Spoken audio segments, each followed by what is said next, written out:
Welcome to Lakshmi's ఇంటి వంటలు. మీకు మా వీడియోలు నచ్చినట్లయితే please do subscribe to my channel. ఈరోజు నేను మీకు అటుకుల మిక్చర్ ఎలా తయారు చేయాలో నేర్పిస్తాను. దానికి కావలసినవి దొడ్డు అటుకులు 1 పెద్ద కప్పు, ఉప్పు 1 స్పూను, జీలకర్ర 1/2 టేబుల్ స్పూను, పుట్నాల పప్పు 1 కప్పు, పల్లీలు 1 కప్పు, కారం 2 టేబుల్ స్పూన్లు, కరివేపాకు శుభ్రంగా కడిగింది 1 కప్పు, నూనె వేయించడానికి సరిపడా. అటుకులు మిక్చర్ తయారు చేసుకోవడానికి ముందుగా పొయ్యి వెలిగించుకొని బాండి పెట్టుకోవాలి. బాండి వేడిన తర్వాత నూనె వేసుకోవాలి. వేసుకొని నూనెను బాగా వేడి అవ్వనివ్వాలి. డీప్ ఫ్రైకి సరిపడా. మనము డీప్ ఫ్రై అయిన తర్వాత పల్లీలు అటుకులు వేయించుకోవడానికి ఇలా 2 గంటలు తీసుకోవాలి. నూనె కొంచెం వేడైన తర్వాత మంట తగ్గించుకోవాలి. మీడియం మంట పెట్టుకొని ఈ పల్లీలని చిన్న మంట మీద వేయించుకోవాలి. పల్లీలని అటు ఇటు కదుపుతూ మాడకుండా దోరగా వేయించుకోవాలి. పల్లీలు వేయించేటప్పుడు మంట చాలా చిన్నగా పెట్టుకోవాలి. పల్లీలు మాడకుండా ఇలా దోరగా వేయించుకోవాలి. దోరగా వేగిన పల్లీల్ని ఇలా ఇంకో గంటలోకి తీసుకోవాలి. ఇలా ఇంకో గరిటెలో తీసుకొని ఇలా నూనెంతా కిందికి వచ్చేటట్టు అనుకోవాలి. ఇలా నూనెంతా కిందికి అనుకున్న తర్వాత ఒక టిష్యూ పేపర్లోకి పల్లీని తీసుకోవాలి. తర్వాత అదే నూనెలో పుట్నాల పప్పు కూడా వేసి చిన్న మంట మీద వేయించుకోవాలి. పల్లీలు పుట్నాల పప్పు ఇలా చిన్న మంట మీదనే వేయించుకోవాలి. పుట్నాల పప్పు దోరగా వేగే వరకు వేయించుకోవాలి. ఇలా దోరగా వేగిన పుట్నాల పప్పుని ఇంకో గరిటెలోకి ఇలా తీసుకోవాలి. ఇలా నూనె అంతా కిందికి వెళ్ళిన తర్వాత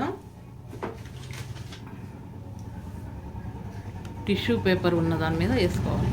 నూనె అంతా పీల్చేస్తుంది. పుట్నాల పప్పు పల్లీలు వేయించుకున్న తర్వాత మంట ఇలా పెంచుకొని నూనె వేడి చేసుకోవాలి. తర్వాత కరివేపాకు వేయించుకోవాలి. కరివేపాకుని ఎక్కువ మంట మీద వేయించుకోవాలి.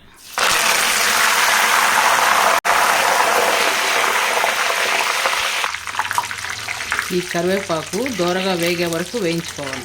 తడి లేకుండా వేయించుకోవాలి.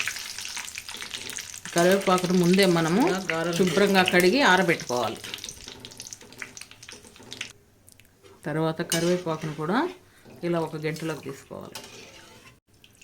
ఈ గంటలోకి తీసుకోవడం వల్ల నూనె అంతా కిందికి జారిపోయింది. తర్వాత ఇలా ఒక టిష్యూ పేపర్లో వేయించిన కరివేపాకు కూడా వేసుకోవాలి. తర్వాత ఇదే నూనెలో అటుకులు వేసుకోవాలి. ఇలా అటుకులు వేసుకొని అంతా ఇలా కలపాలి. తర్వాత ఈ గంటలోకి వేసుకోవాలి.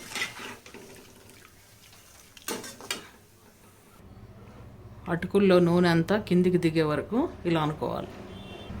తర్వాత ఈ అటుకుల్ని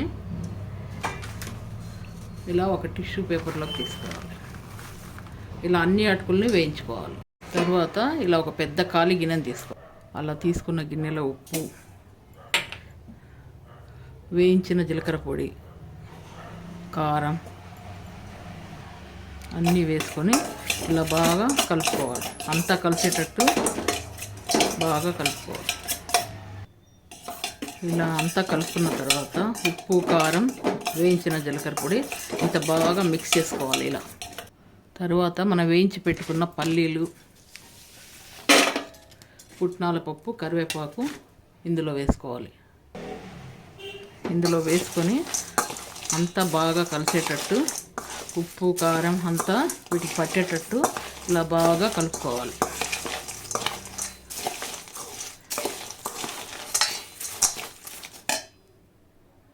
తర్వాత వేయించిన అటుకులు కూడా ఇందులో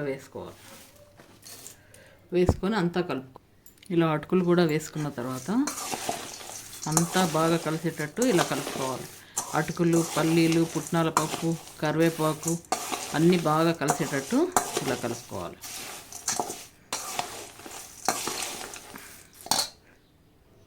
ఇలా అంతా బాగా కలిసేటట్టు కలుపుకోవాలి.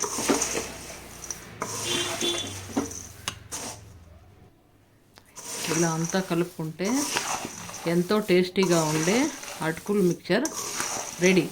ఈ అటుకుల మిక్చర్ని పిల్లలు పెద్దలు ఎంతో ఇష్టంగా తింటారు. హెల్త్కి కూడా చాలా మంచిది. అటుకుల మిక్చర్ ఇలా రెడీ అవుతుంది. మీరు కూడా చేసుకోండి.